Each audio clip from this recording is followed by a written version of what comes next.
Наближават поредните избори и отново големите партии зарониха сълзи за изчезналите млади хора. Младите хора избягаха от Троян поради липса на вяра в бъдещето, липса на справедливост и с надежда за труд и достойно заплащане в чужбина.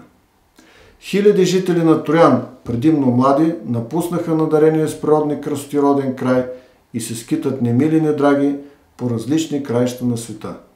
В жега, студ и с много труд изкарват парите си, които там в чужбина свършват бързо.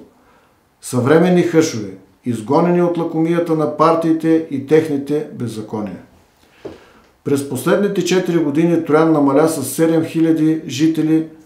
Преди повече от век беззаконията на османската държава прогониха по подобен начин будните българи в чужбина.